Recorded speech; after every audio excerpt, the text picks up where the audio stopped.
Before I move into my sermon this morning, I'd like to share a reading with you. This is from an author by the name of Hermann Hesse.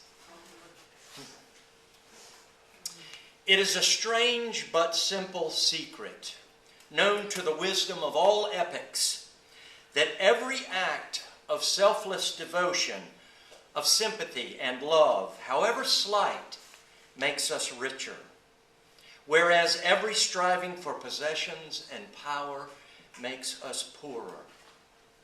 The Indians knew this and taught it, then the wise Greeks, and then Jesus. It has been known and taught by thousands of wise men and poets whose works have outlived their time, whereas the rich men and kings of their day are forgotten. Your preference may lie with Jesus or Plato, with Schiller or Spinoza. In all of them you will find the ultimate wisdom, the message that neither power nor possessions nor knowledge brings happiness, but love alone. In every act of selflessness, of loving sacrifice, of compassion, every renunciation of self, we seem to be giving something away, to be robbing ourselves. The truth is that such acts ennoble us and make us grow. This is the only way that leads forward and upward. I've been reminded more than once in my 20-plus years of ministering to Unitarian Universalist churches that we have Christians among us. As if to say, yes, now we must behave ourselves. It's Easter, and there are Christians present. Well, I am Christian also, sometimes. It all depends upon the frame of reference. Sometimes I'm agnostic. Sometimes I practice an earth-centered spirituality, as we have come to call it in the UU circle. Sometimes I'm a Taoist or a Zen practitioner. In the Southern Baptist tradition in which I grew up, of course, this was not allowed. One could not be sometimes Christian. Either you were or you were not. But that is one of the joys of being liberal. We take liberties with tradition. We bend the rules. We are persuaded always to remember the human element, the mystery, the living existential moment. Life and truth are not static, but always in flux. Unitarian Universalist Gary Kowalski said, wherever you happen to be is the center of a circle that radiates in all directions. And C.S. Lewis was a pretty profound Christian thinker and writer. He himself confessed, my idea of God has to be shattered time after time. On this Sunday morning, all across our nation, churches fill to overflowing, just as they do at Christmas time. This will include Unitarian Universalist churches, as much as Catholic and Protestant ones, conservative and fundamentalist ones. We come for socializing and dining together. We come for Easter egg hunts and flower communions, spring celebrations, and labyrinth walks.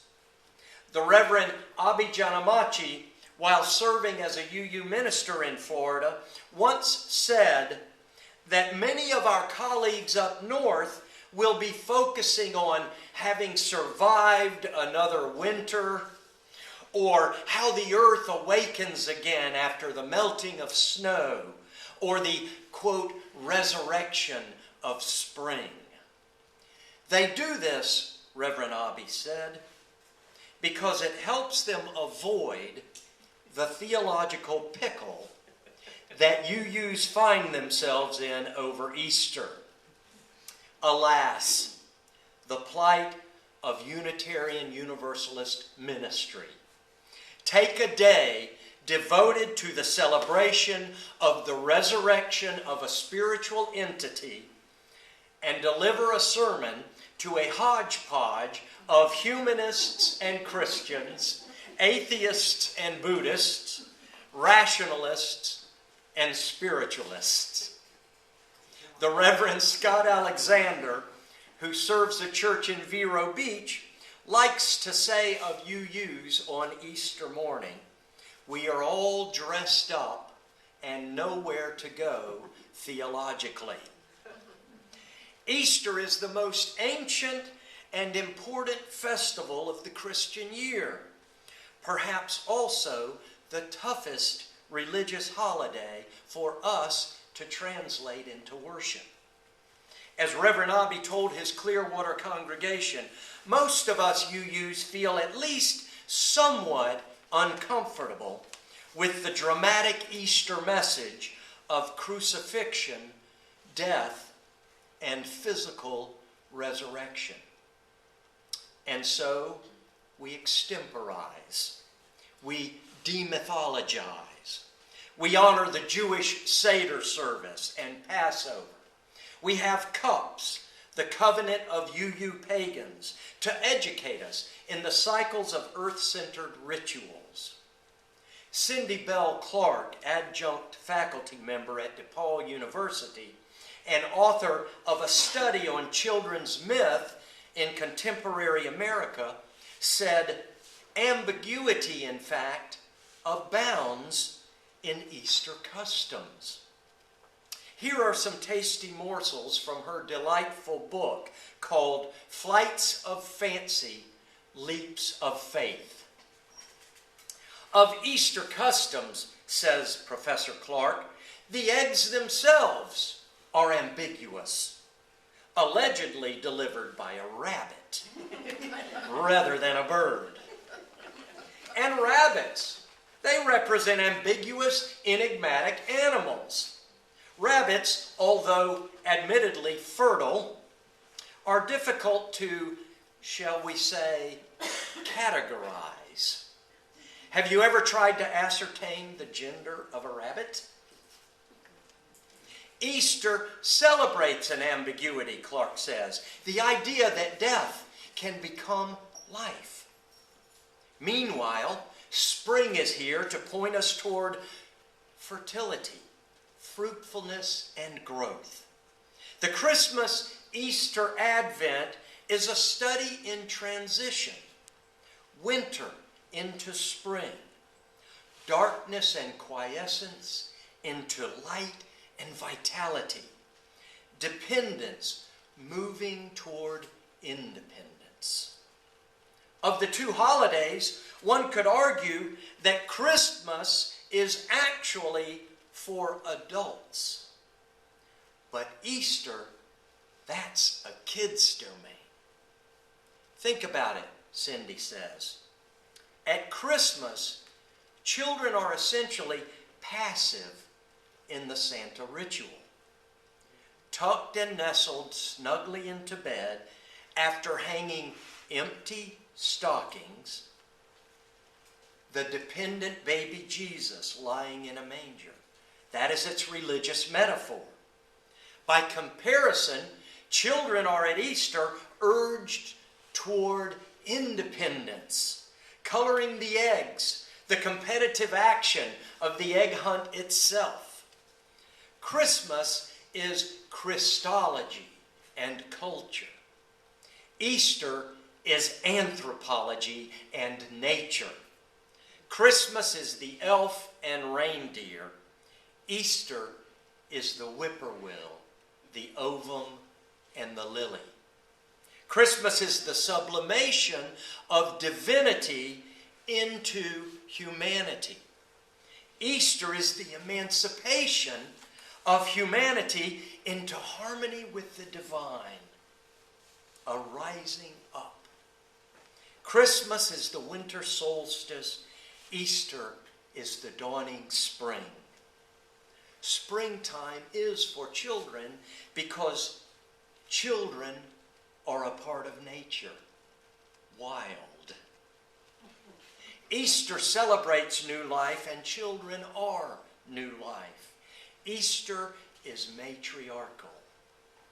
The very name, we are informed, derives from the Anglo-Saxon goddess of spring, Eostre, whose festival was celebrated at the vernal equinox. Or perhaps we're told the name is from the Old High German, Ostar, meaning to the east, the place of illumination and vision. So here is my vision of Easter. Easter invites us to get in touch with hope in life. The promise of new beginnings. I would love it if Easter really did resurrect Jesus into people's lives. The Jesus I grew up with, believing and respecting. The liberal Jesus. The Reverend Burton Carley from Memphis, Tennessee called this the best kept Easter secret. Jesus was radical. I mean, really, love our enemies? I'd love to see a politician run for office on that platform.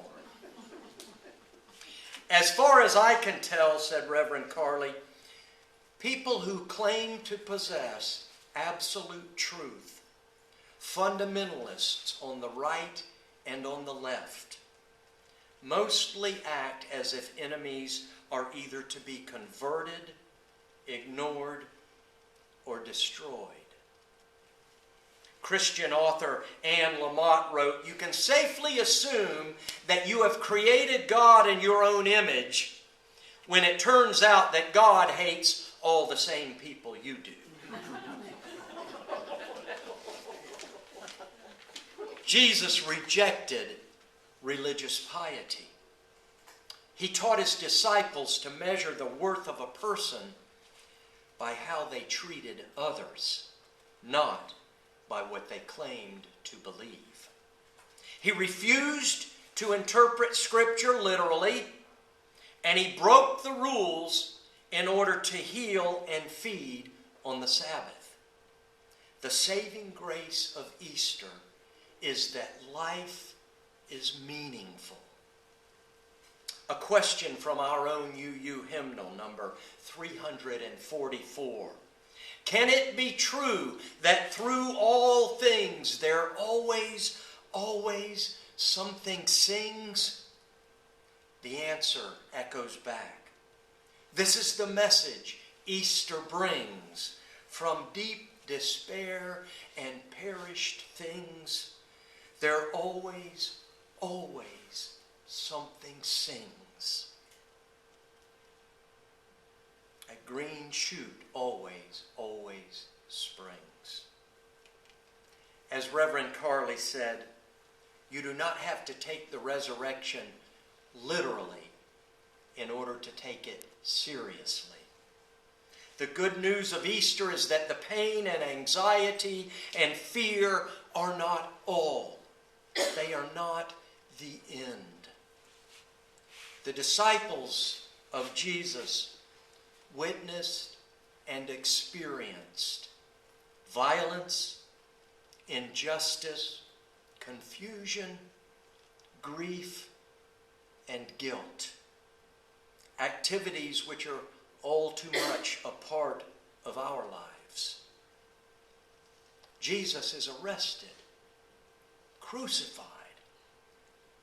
Peter, we are told, denied 3 times and cursed when asked, "Are you not one of them, his followers?"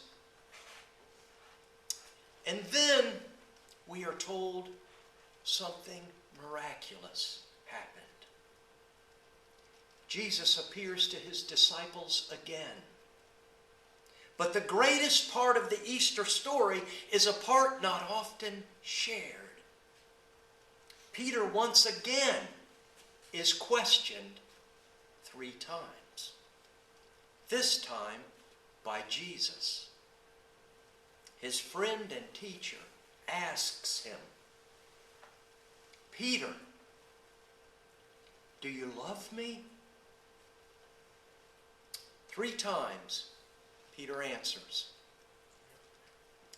you know that I do. And what does Jesus tell him?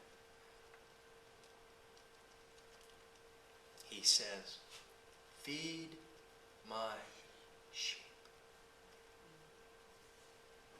Reverend Burton reminds us that you don't hear Jesus say to his disciples, believe the following 3 things about me.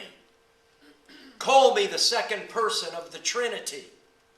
He didn't even say, believe in me. He said, feed my sheep. Do you love me? That's the question for an Easter Sunday morning. Do you love me? That's the question from a hurting world. Do you love me? That's the question that offers hope for resurrection. Life is eternal, and love is immortal, and death is only a horizon. And a horizon is nothing save the limit of our sight. Go in peace.